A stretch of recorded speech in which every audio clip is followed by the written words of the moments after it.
Hello! It's the mom from A Girl, a Book, and a Mom. And the girl is at her dad's right now. So I'm just going to give you a real quick rundown of what I read in October and what I thought of everything. Um, so in October, I read 10 books, um, two, two actual books, and two on the Kindle. And six audiobooks while I was commuting an hour each way back and forth from work. And I also read The Wings of Fire Dragonette Prophecy, which we already reviewed, and if I can figure out how, I'll put a card. I I don't know how to do that, but I'm going to give it a shot because this is all about learning. Okay, so as I said, I'm doing the Bookless Queens 2020 Reading Challenge, and being that I still have 9 books left, um, now I can like kind of breathe a little bit. But yeah, I got off track in the very beginning of the year, and so I'm frantically reading everything on her list. Well, filling in prompts. So the first book we can talk about is Twisted 26 by Janet Evanovich. I read this one on the Kindle, and really, it's a Stephanie Plum book, and there's Ranger and Morelli if you're familiar with the Stephanie Plum books. This covers the 2019 bestseller prompt.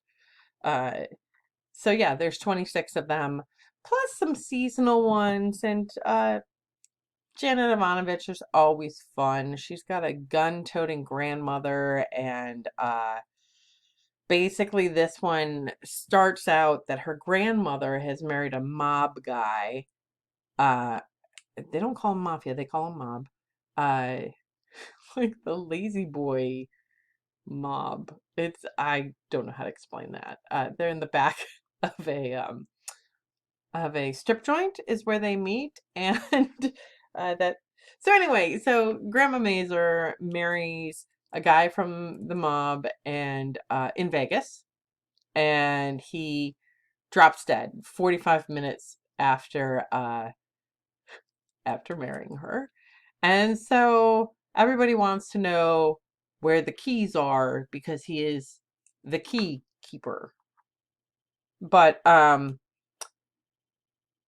yeah, it's ridiculous. It's which all of Janet Ivanovich's books are, and they're just delightful.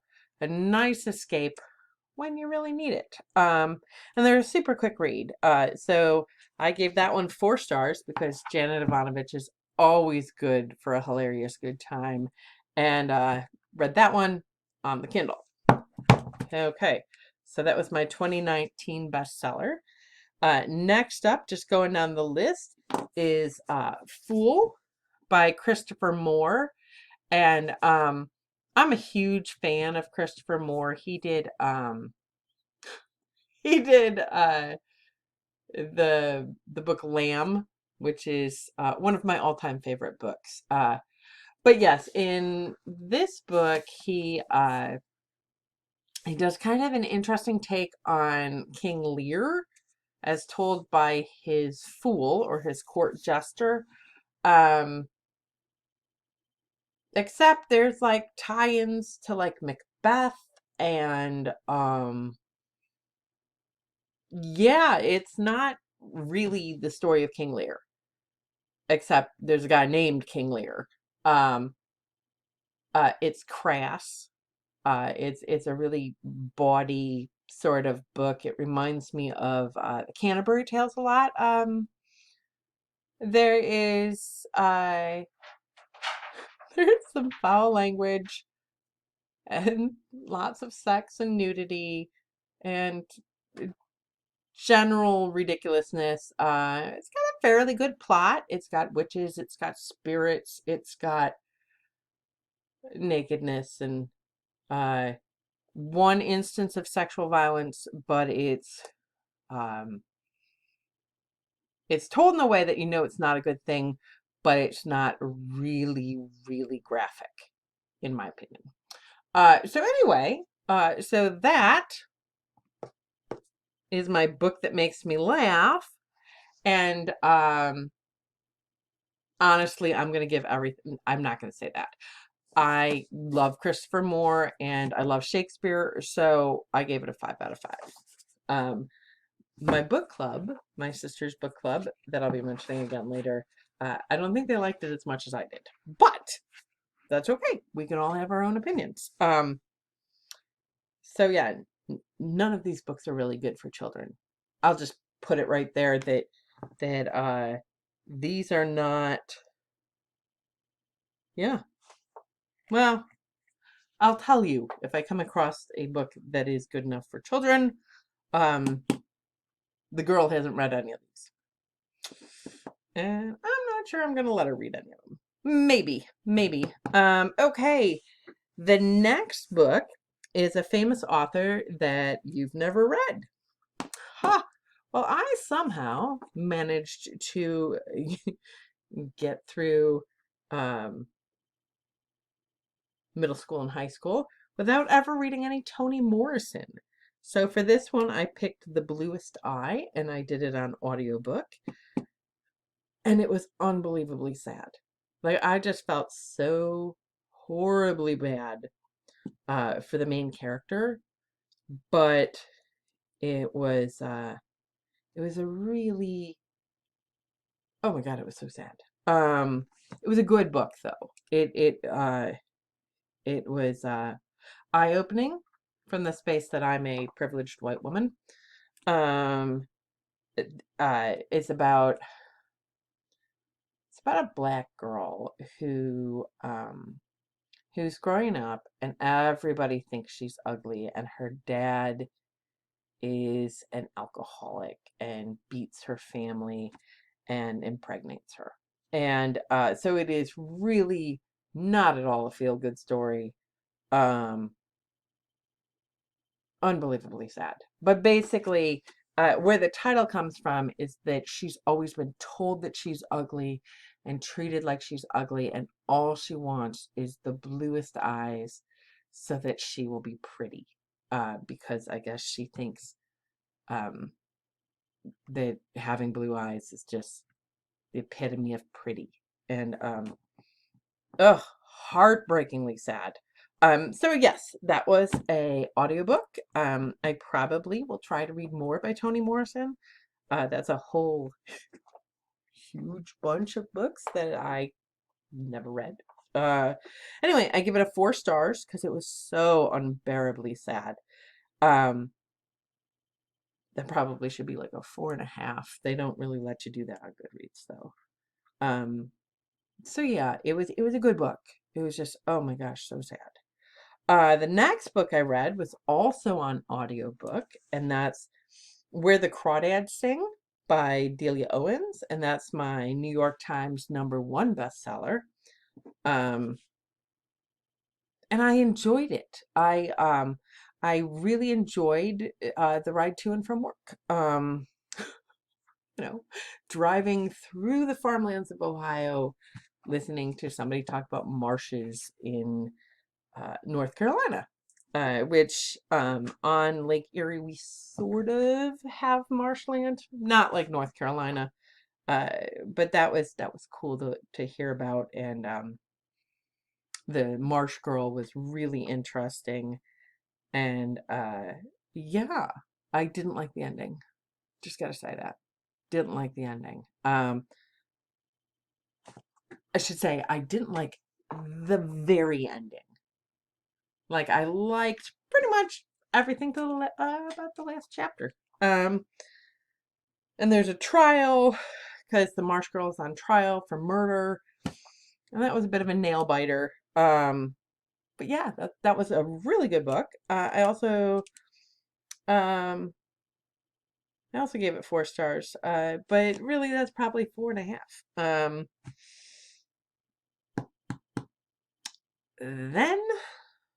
Then the next audiobook was from the 50 States reading list. And this book was set in Maine. And it was Carrie by Stephen King. And gotta tell you, when I was a kid, I saw the movie, not in the movie theater, on a VHS. And there were some quotable lines, mostly having to do with dirty pillows. But anyway, so for those of you who don't know the story of Carrie is that it's a teenage girl who is, I think she's a senior in high school, and she gets picked on by her classmates, and suddenly discovers she has the power to move things with her head, with her brain. Now, oh my God, the power to move things with her head. Yikes! Um, yeah, she has, I forget what the word is, where she can make things fly around the room or, that kind of thing. So anyway, my nose doesn't itch until I'm on camera. So, in the movie, there are, some hilarious lines about dirty pillows and a creative use of a potato peeler at the end, which is probably my favorite moment of any scene in the entire movie. The book the book was a lot slower paced than the movie. I am a bit of a chicken right now. I didn't used to be. As a kid, I would read books that I couldn't go to sleep at night. Anyway, so I appreciated that it was slow moving and not super duper scary. I was disappointed that the potato peeler did not show up in the end. Like that whole scene with the potato peeler, um, not in the book. I did also like that the book had different, forgive me, I'm a graduate student in math, applied statistics. Sometimes words aren't my best ability. So it was some kind of a literary thing where they had different presentations of the story. So, like, they'd have the first person account where first person, third person, some person. It was some account where they'd be talking about what was going on in Carrie and what she was thinking. And then they'd have like newspaper clippings or the White Commission. Or from a book, I Am Sue Snell. So that was very interesting. But it was really slow moving. And while the movie was not slow moving, um, it it also, I was more invested in the characters in the movie. I certainly liked Carrie a lot more in the movie. I'm not sure why. It's really honestly been 30 years since I've seen the movie. So, because holy crap, am I old? So anyway, Carrie by Stephen King, 3 stars. The dirty pillows did show up in the book, but not my favorite line. Anyway, so yeah, so that's the 50 States, and that was also an audiobook. The next book I read, I've met the author. He's a terrific guy. He's a local guy. He owns the grocery store. But anyway, another prompt here is by an indie author. And like I said, I'm a statistician, not a literary person, other than I really just like to read. I Googled indie author to figure out what the hell this book prompt meant. And it apparently means like a self-published book or something similar. And so this book is called A Perfect Village, Monroe Falls, Ohio, by David Schild. And I like David Schild. I think he's a great guy. I think I need to say that. I read it on the Kindle and I gave it 2 stars. It it could be that I gave it 2 stars because he wrote about a small town in Ohio uh, that is clearly based on an actual small town and an actual football team and actual players. And that's fine. I think at sometimes the book just didn't know where it wanted to go. Like, where there were these dreams where I Jesus was holding a book and people were like, "Why are you holding a book?" And he'd be like, "Oh, because my good and faithful servant, one of the kids, gave this book to me when I was really down and out." And it basically is anytime a character does something good, that character then has a dream about Jesus. And it basically reinforces, I guess, that whenever we do to the least of our brothers, we do to Jesus. And that's fine. I don't have a problem with that message at all. It was just a little bit jarring in this particular book, given the plot that was going on, which was not a very Christian plot. I also didn't like uh, that the husband seemed blameless in his situation. And his situation, I'm trying to figure out how to do this with no spoilers. His situation is he becomes attracted to another woman in the town. Uh, and I gotta say, it makes it sound like it's all this other woman has decided to go after him. And I just have a hard time with that. You know, that's great. This other woman is making a play for you, but dude, you're married. Like, get a grip. Um, Also, he has a dead ex-fiance that I'm not at all sure why that was even in the book. I did like that there was some inclusion with a couple of black children, which honestly out here there aren't that many. But I would have appreciated it if the one black boy isn't the only character in the book that swore. um and if they weren't foster children. It just seems to me that it fell into a lot of stereotypes, and I didn't like the end. So yeah, so 2 stars. That was my book by an indie author, but again, David Shale, great guy. Okay, a book about sports. Moneyball, The Act of Winning an Unfair Game by Michael Lewis. I really enjoyed this. This played into both my love of baseball and my love of numbers. But it basically was all the numbers and stats behind picking the right people for a baseball team, the Oakland Athletics. And as a statistician, I really liked it that it discussed, like, what does this statistic mean and what is this based on? So I really dug that. It was by Michael Lewis, who also wrote Liar's Poker. And while I liked Moneyball, um, it wasn't as good as Liar's Poker, but it was good. So I gave it a 3 stars. That was also on audiobook. Like, seriously, people, my commute every day is a little bit ridiculous, and it goes through 4 towns. And at one point this month, there was construction in every single town. So yeah, so I got a lot of time in the car reading my books. Okay, so moving on. A book with a hideous cover. This one, I have to tell you, when I saw this book, I was like, holy mackerel, that is an ugly cover. And it took me like several times of looking at this cover to figure out what exactly the cover is.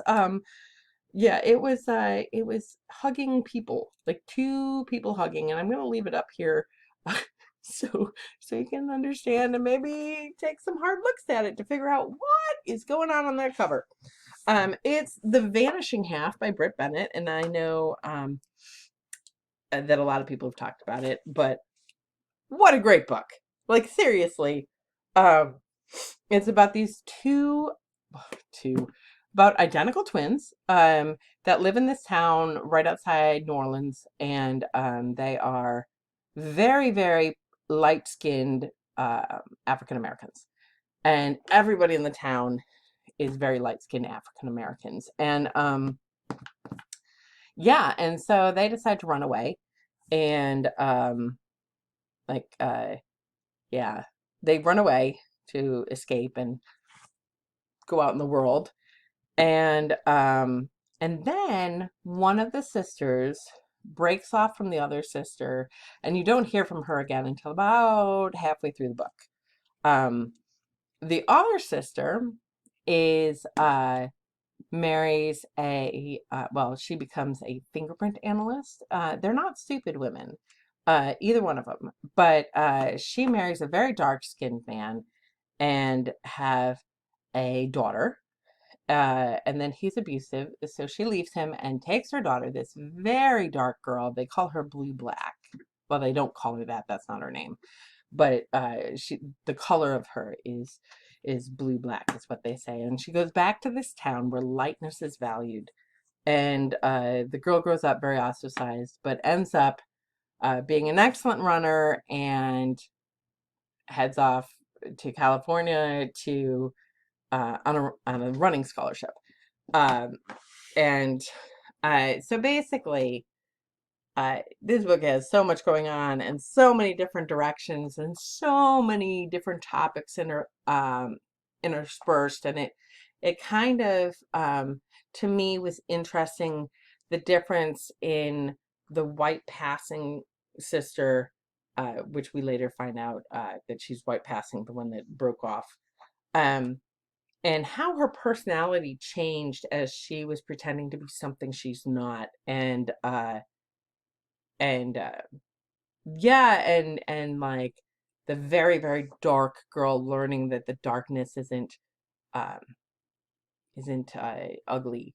And I was thinking about it, like when I was listening to this, I kept thinking of that one model that's like super dark and so beautiful. But anyway, so yeah, so it's, I am not making any sense.